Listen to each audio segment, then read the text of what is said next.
हरे कृष्ण। आज के विषय की शुरुआत हम एक छोटी सी कहानी से करते हैं। एक बार किसी औरत का बच्चा मीठा बहुत अधिक खाता था। उसने उसे समझाने का प्रयत्न किया, नहीं माना। तो वो एक संत के पास लेके गए।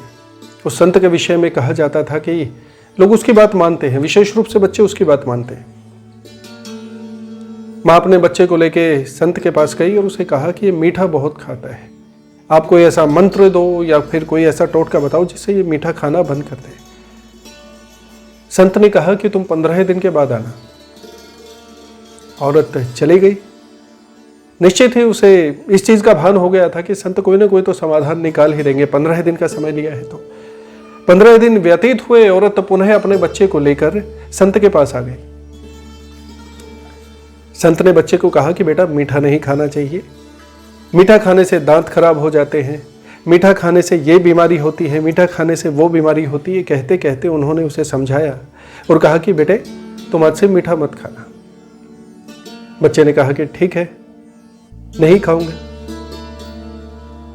मां इतनी देर तक ये सारी वार्तालाप, सारी बातचीत सुन रही थी। उन्होंने संत को कहा कि कुछ और कोई मंत्र या फिर कोई औषधि देना चाहते हैं? बोले नहीं, इसकी आवश्यकता नहीं।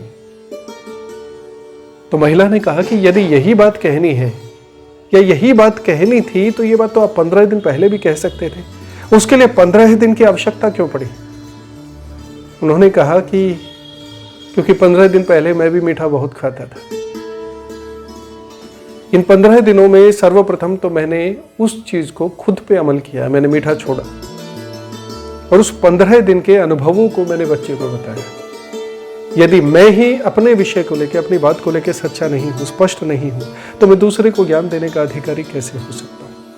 यह विषय किसी कारण से आया है।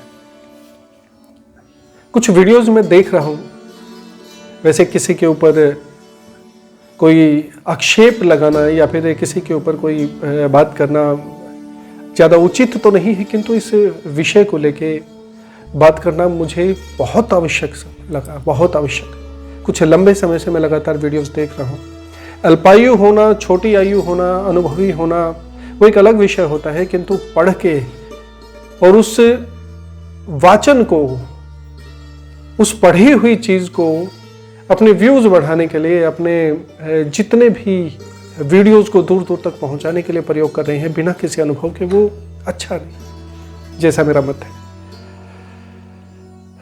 ज्ञान का वास्तव में अर्थ क्या होता है? मैं ये नहीं कहता कि मैं पूर्ण ज्ञान प्राप्त किए हूं या जितना भी है, लेकिन जो भी मैं बोलता हूं उसमें मेरा एक व्यक्तिगत अनुभव छुपा हुआ है, एक लंबे समय का मेरा आध्यात्मिक अनुभव है, या मेरा जो भी है एक ध्यान अनुभव है। मुझे नहीं पता, क्या पता मैं अपने ध्यान के केंद्र का 0.0005% भी आगे ना बढ़ाऊं, किंतु हाँ, जितना भी है वो एक अनुभव है। खाली कहीं पढ़ लेने से आप अगर औरों को ज्ञान देने का प्रयास करते हो, देखिए जो आप पढ़ते हैं वो ज्ञान नहीं होता, वो विचार होते हैं। आप दूसरों के विचारों को अपने मस्तिष्क में धारण करते हैं, किंतु उसके पश्चात जो आपका व्यक्तिगत अनुभव होता है, जो अभ्यास होता है, जो व्यक्तिगत आपके अनुभव इकट्ठे होते हैं, वो ज्ञान की श्रेणी में आता है। अध्यात्मिक बहुत ही गूढ़ विषय है, बहुत ही गंभीर विषय है। इसके परिणाम जितने अच्छे होते हैं, यदि गलत मार्ग पर निकल जाए तो परिणाम उतने ही भयंकर भी हो जाते हैं। मैंने व्यक्तिगत रूप से कई लोगों को देखा है जिनके ऊपर मानसिक प्रभाव पड़ा है, बौद्धिक रूप से जो विक्षिप्त हो गए हैं, कारण सही मार्गदर्शन का ना मिल पाना।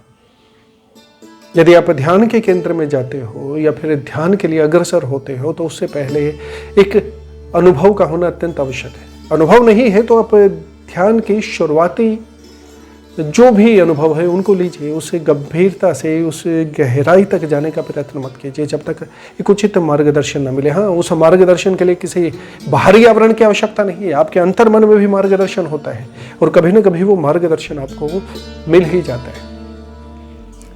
आज के विषय पे आते हैं। आज का विषय मस्तिष्क की वो विराट शक्तियां हैं जो अध्यात्म में सर्वोपरि और सर्वश्रेष्ठ होती हैं। मस्तिष्क अपने आप में इतना गूढ़ और इतना रहस्यमय है जिसकी हम कल्पना भी नहीं कर सकते, कल्पनीय कर सकते। चलिए मैं बताता हूं, ब्रह्मांड का सबसे बड़ा रहस्य क्या है? सबसे बड़ा रहस्य है परमेश्वर। ईश्वर को लेके कितनी ही अवधारणाएं बनी, ईश्वर को लेके कितनी ही मानसिक अवधारणाएं ऐसी बनी है कि ईश्वर है या नहीं है। जो भी चीज है ये विवाद का विषय भी हो सकता है या तर्क का विषय भी हो सकता है, किंतु दूसरा जो रहस्य है वो तर्क का विषय नहीं हो सकता। दूसरा जो सबसे बड़ा रहस्य है वो है मनुष्य। और मनुष्य सबसे बड़ा रहस्य, अन्य जीवों में सबसे श्रेष्ठ जीव और सबसे बड़ा रहस्य इसलिए है क्योंकि इसके पास मस्तिष्क है। मस्तिष्क वो होता है जिसके भीतर तीनों कालों की स्मृतियां समाहित होती है, बीता हुआ समय, वर्तमान और आने वाला समय। जी हाँ, आने वाले समय को भी लेके। चलिए हम आधुनिक विज्ञान की दृष्टि से इसे देखते हैं। मस्तिष्क एक बहुत ही जटिल संरचना है, बहुत ही जटिल और बहुत ही सूक्ष्म संरचना है। मस्तिष्क की अधिकतर कोशिकाएं सुप्त अवस्था में होती हैं। सुप्त अवस्था यानी सोई हुई अवस्था में, जिसको आप मूर्छित अवस्था भी कहते हैं। हमारे मस्तिष्क का एक बहुत बड़ा पटल, बहुत बड़ा भाग सोया हुआ है।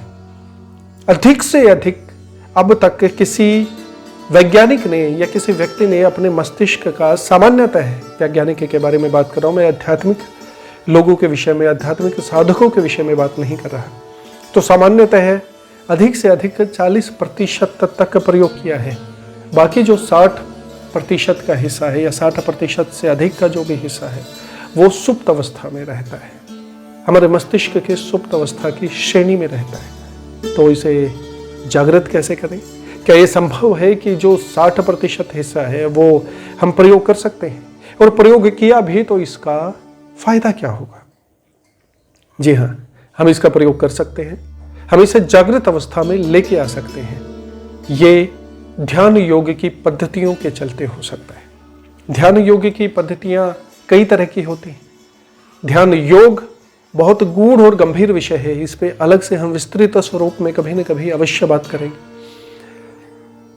योग का जो विज्ञान है वो अकाट्य विज्ञान होता है। अकाट्य कि जिसके सिद्धांतों को कभी काटा नहीं जा सकता, जिसके सिद्धांतों को कोई भी नहीं काट सकता।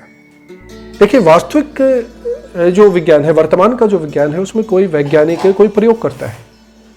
प्रयोग करने के पश्चात ऐसी स्थिति भी पैदा हो सकती है कि कुछ समय के पश्चात कोई दूसरा विज्ञानी आता है और उस प्रयोग को झुठलाते हुए एक नया प्रयोग प्रारंभ कर देता है। जैसे कुछ सदियों पहले ऐसी अवधारणा थी कि धरती चपटी है या चौकोर है। अचानक वैज्ञानिक आते हैं और कहते हैं कि धरती गोल है। उसके बाद उसकी भी अवधारणाएं खत्म होती है, कहते हैं कि धरती गोल नहीं, धरती अंडाकार है। या कुछ उसी तरह की स्थितियों को लेके हर बार विज्ञान में ये संभावनाएं होती हैं, आधुनिक विज्ञान के बारे में बात कर रहा हूं, विज्ञान में ये संभावनाएं होती हैं कि उनकी जितनी भी खोज है उस खोज में नवीनीकरण हो या फिर काट दिया जाए, फिर नए प्रयोग होंगे, फिर नए आविष्कार होंगे और नए वैज्ञानिक पद्धतियों को लिख दिया जाएगा। किंतु यौगिक विज्ञान जो है वो अकाट्य है, वो सनातन है, उसको कभी कोई काट ही नहीं सकता। उसकी जो भी नियम है, जो भी पद्धतियां हैं, वो अकाट्य है, वो सर्वमान्य है। यौगिक विज्ञान में कुल 5 तरह के विज्ञान होते हैं, जिसमें कुंडलिनी विज्ञान भी है, जिसमें षट चक्र विज्ञान भी है, ब्रह्मांड विज्ञान भी है, नाद विज्ञान भी है और शक्ति विज्ञान भी है। अब ब्रह्मांड विज्ञान में मस्तिष्क विज्ञान आता है। ब्रह्मांड विज्ञान का ही एक भाग है मस्तिष्क विज्ञान। मैंने कहा था कि हम वैज्ञानिक दृष्टि से भी इसको देखते हैं। वास्तव में आध्यात्मिक विज्ञान सबसे गूढ़ और सनातन प्राचीन विज्ञान है, सर्वमान्य विज्ञान की श्रेणी में आता है। कहते हैं कि मस्तिष्क के भीतर लगभग 18 अरब के आसपास तांत्रिक कोशिकाएं होती हैं, जिसको न्यूरॉन्स कह देते हैं। प्रत्येक कोशिका का एक विशेष महत्व भी होता है, एक विशेष महत्व।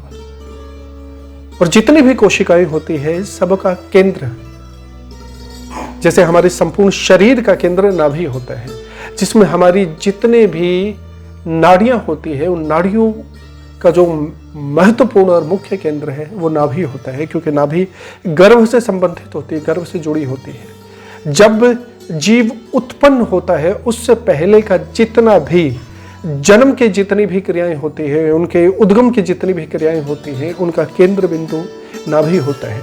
उसी तरह मस्तिष्क की जितनी भी कोशिकाएं होती है, जितने भी न्यूरॉन्स होते हैं, उनका भी एक केंद्र होता है हमारे मस्तिष्क के बिल्कुल केंद्र में, जिसको ब्रह्मरंध्र कहते हैं। ये सनातन पद्धति का सबसे महत्वपूर्ण बिंदु होता है, ब्रह्मरंध्र। अब ब्रह्मरंध्र मेरुदंड से जुड़ा हुआ होता है। मेरुदंड यानी हमारी रीढ़ की हड्डी। मेरुदंड के ऊपर 6 महत्वपूर्ण केंद्र होते हैं जहां पर नाड़ियां जाके जुड़ती हैं, हमारी योगिनी शक्तियां जाके जुड़ती हैं। उन्हीं केंद्रों को हम चक्र भी कह देते हैं। जो चक्र साधनाएं होती है या फिर नाड़ी साधना होती है, कुंडलिनी के जो केंद्र होते हैं वो चक्र होते हैं। सबसे विशेष बात यह है कि प्रत्येक चक्र एक विशेष तरह की विद्युत ऊर्जा प्रवाहित करता है। विशेष तरह की ऊर्जा प्रवाहित करने का मतलब है कि हर एक चक्र की एक चुंबकीय ऊर्जा होती है, और वो चुंबकीय ऊर्जा हमारे मानसिक, शारीरिक और हमारे बौद्धिक स्तर पर एक अलग ही प्रभाव डालती है। इसका अध्यात्म में अति महत्वपूर्ण हिस्सा होता है। जैसे इन्वर्टर होता है या जनरेटर होता है जो जनरेट करता है, ट्रांसफार्मर होता है जो विद्युत को एक्टिव करता है। अब हमारे ब्रह्मरंध्र से जो भी ऊर्जा उत्पन्न होती है, हमारे मस्तिष्क की कोशिकाओं से कनेक्टेड होकर जो ऊर्जा उत्पन्न होती है, वही ब्रह्मरंध्र उस ऊर्जा का संचालन करता है उन 6 चक्रों में। 6 चक्रों में सबसे नीचे का जो चक्र होता है वो मूलाधार चक्र होता है, फिर होता है स्वाधिष्ठान चक्र, मणिपुर चक्र होता है, अनाहत चक्र होता है, हमारा विशुद्धि चक्र होता है, उसके बाद आग्नेय चक्र जिसको आज्ञा चक्र या 6 छठी इंद्रिय भी कह देते हैं, ये महत्वपूर्ण चक्र होता है। एक जो 7वां चक्र होता है वो हमारे शरीर से बाहर होता है, यानी हमारे सर से 6 अंगुल की ऊंचाई पर होता है, जिसको सहस्त्रार चक्र कहते हैं। वो आध्यात्मिक चक्र होता है, वो विषय अलग है। हम मस्तिष्क से जुड़े हुए हैं तो हम सबसे उच्च जो स्तर है उस हम ब्रह्मरंध्र को हमारे शरीर का सबसे उच्चतम केंद्र, आध्यात्मिक केंद्र मान के चल रहे हैं। तो प्रत्येक चक्र की एक ऊर्जा होती है, चुंबकीय ऊर्जा होती है। तो ब्रह्मरंध्र उस चक्र के अंदर विच्छेदन करके, उस चक्र को एक्टिव करके उस ऊर्जा को संचालित करता है, जो हमारे संपूर्ण जीवन में, हमारे प्राण जीवन से लेके हमारे आध्यात्मिक जीवन में बहुत बड़ा सहयोग करते हैं। क्योंकि प्रत्येक चक्र किसी न किसी आध्यात्मिक लोक से जुड़ा होता है, हमारे आध्यात्मिक शरीर से जुड़ा होता है। ये विषय और गूढ़ होता है और आगे बढ़ता है। विषय मस्तिष्क का चल रहा था, तो मस्तिष्क का जो दूसरा महत्वपूर्ण भाग होता है वो हमारा आंतरिक मस्तिष्क होता है, जिसको हम सबकॉन्शियस माइंड कहते हैं। वास्तव में सबसे बड़ा रहस्यमय तंत्र हमारे शरीर का नहीं, इस ब्रह्मांड का सबसे बड़ा रहस्य है वो आंतरिक मस्तिष्क ही होता है। आंतरिक मस्तिष्क में 2 पटल होते हैं। आंतरिक मस्तिष्क के अंदर असंख्य कोशिकाएं होती है, योग कोशिकाएं होती है या फिर तांत्रिक कोशिकाएं होती है। उनको हम स्मृति कोशिकाएं भी कहते हैं, जो हमारी स्मृतियों को, हमारी यादों को समेट कर रहते हैं। इसमें 2 पटल होते हैं। पहला पटल जो बाहरी पटल होता है वो पटल ये होता है जो हमारे वर्तमान जीवन की स्मृतियों को समेट के रखता है, आज के जीवन की। और दूसरा जो पटल होता है वो अत्यंत गूढ़ होता है, जो पटल नीचे होता है, जो हमारे असंख्य जन्मों की स्मृतियों को समेट के रखता है, आने वाले जन्मों की स्मृतियों को भी और जो आएंगे उन जन्मों की स्मृतियों को भी।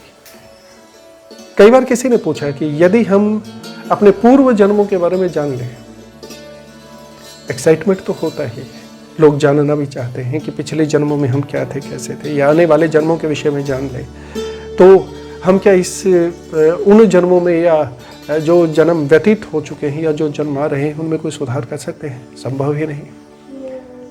मेरा व्यक्तिगत मत तो यह है कि यदि हम पूर्व जन्मों को जान भी लेंगे तो उसका कोई विशेष फायदा, विशेष महत्व हमारे इस जन्म में क्या होगा, या फिर हम आने वाले जन्मों के विषय में जान भी लेंगे थोड़े से पल भर के लिए प्रसन्न होने के या दुखी होने के या पीड़ित होने के अलावा आखिर हम कर भी क्या पाएंगे।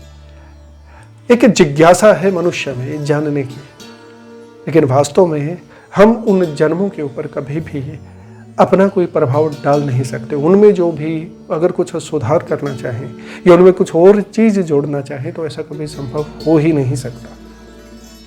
किंतु जिज्ञासा के तहत हम उसको जानते भी हैं, हम उनसे परिचित भी होते हैं और उसका अनुभव भी लेने का इसी जन्म में प्रयत्न भी करते हैं। ये आध्यात्मिकता की प्रारब्ध शुरुआत होती है। हमारा मस्तिष्क कितना महत्वपूर्ण होता है आध्यात्मिकता की ओर आने के लिए। इसीलिए कहते हैं कि हम कभी न कभी ब्रह्मांड को संपूर्ण रूप से संभव है जान लें, किंतु मस्तिष्क को जानना असंभव है। इसीलिए मनुष्य की श्रेष्ठता है। मनुष्य का जीवन ही मिला ही अध्यात्म की पूर्ति के लिए है। तो क्यों न इसका सदगति से प्रयोग किया जाए, अध्यात्म की ओर बढ़ा जाए, हमारी जिज्ञासा को शांत किया जाए। साथ रहे, अध्यात्म से जुड़े रहें। हरे कृष्ण।